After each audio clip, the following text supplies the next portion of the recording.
The story you're about to witness is called the toxic nightmare. It really is a nightmare. Your first reaction will probably be disbelief. It's very likely that in the next few minutes you'll be running into your garages, looking under your sinks, checking out your bathroom cabinets, and reading the labels of your makeup and personal care products. If you have children or grandchildren, all the more reason. So this message is both a warning and an expose. Ask yourself this: why is there such an epidemic of ADHD amongst our children?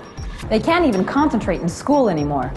Why are there so many cancers like breast, liver, colon, kidney, and prostate at epidemic levels? Why are birth defects and brain, liver, and kidney disease such national issues? Sinus and asthma problems have also become major health issues. And why are so-called old age illnesses now attacking our children? What's going on? The short of it is that our immune systems are breaking down. Drug companies can't work fast enough to give us remedies to fix our illnesses. The problem is that their remedies often cause side effects that are worse than the illness itself. In the next few minutes, we'll discuss a primary cause of these health issues, and then we'll discuss the solution. We'll even touch on a way to benefit financially by becoming a part of that solution. Let's be specific. We're going to mention some seriously toxic ingredients. We'd like to issue a challenge. Don't take our word on anything. Don't just listen to this message. Make some label comparisons. Then you'll really be shocked. Here's a short list of the top 12 toxic ingredients you'll find in your home. In fact, we call these the Toxic 12. We'll talk about 5 of them in some detail. Once again, check these ingredients against the products you use. First, propylene glycol, butylene glycol, or ethylene glycol. Now run into your garage and check your antifreeze. Antifreeze is one of those glycols. Now, check your facial cleansers, shampoos, conditioners, toothpaste, underarm deodorants, and baby products. These glycols act as surfactants, wetting agents, and solvents. They penetrate the skin fast, weaken protein and cellular structure. They're strong enough to remove barnacles from boats. The EPA warns us not to pour them into our soil, yet we smear them on our bodies. Contact with these glycols may cause brain, liver, and kidney malfunction.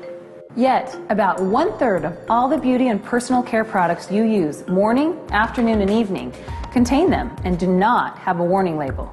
Why are these glycols used in such abundance? One answer: they come cheap. The non-toxic ingredients needed to replace them are far more expensive. Now propylene glycol is being added to many of our cookies and ice cream. It keeps them softer. You put petroleum in a cookie, and 100 years from now, it'll be soft and tender. Second, sodium hydroxide. This time, check under your sink. Check out your Drano or other sink and oven cleaners.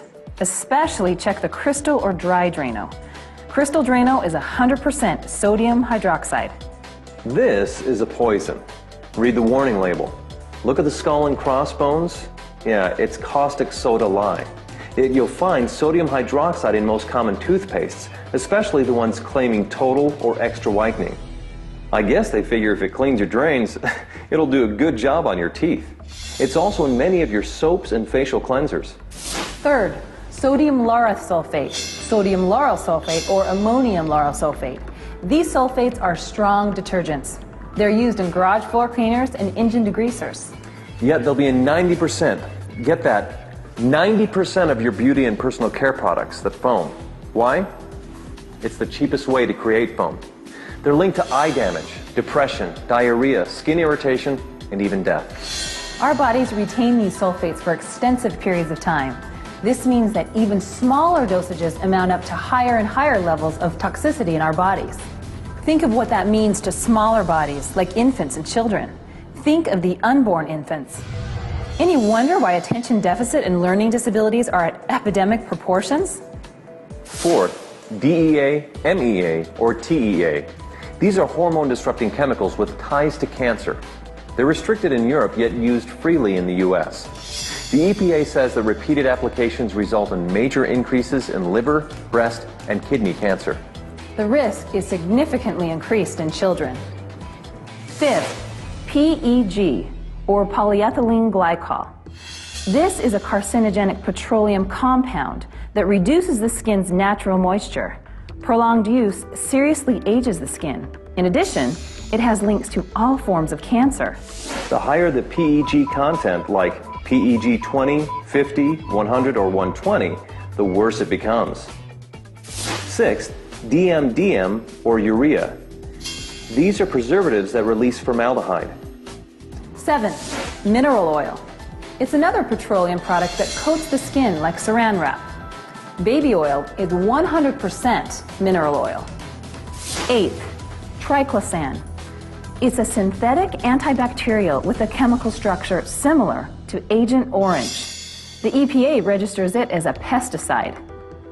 9. Parabens, or anything that has paraben as part of its name. They are hormone-disrupting chemicals. 10th, isopropyl alcohol.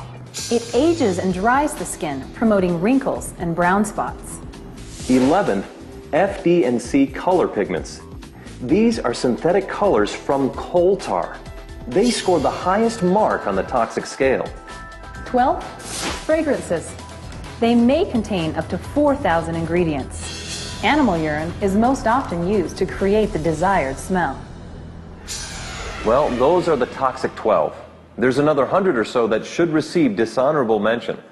Additional toxicity information can be found at safecosmetics.org. Check it out. By the way, guess which occupational group has the youngest death rate? You probably guessed it. Cosmetologists. That's obviously due to increased exposure to these chemicals. Just an FYI, lawyers have the next youngest death rate. You can figure that one out for yourself. You might be asking why this is allowed to take place. Easy answer. In 1938, the cosmetic industry was granted self-regulation. Nothing has changed. Since that time, we have 25,000 chemicals marketed without government intervention, regardless of what the tests show. This is probably a good place to warn you about companies who claim their products are safe. They'll tell you not to panic, that they use food-grade or cosmetic-grade glycols, sulfates, solvents, or parabens. They'll tell you how mild they are and that the critics are going overboard. It's the same thing some said years ago about smoking. Smoking can't hurt you. Smoking's not a threat to health. Well, that certainly wasn't true. A few years from now, additional information will show that these same toxic products cause a threat, just like cigarettes and smoking.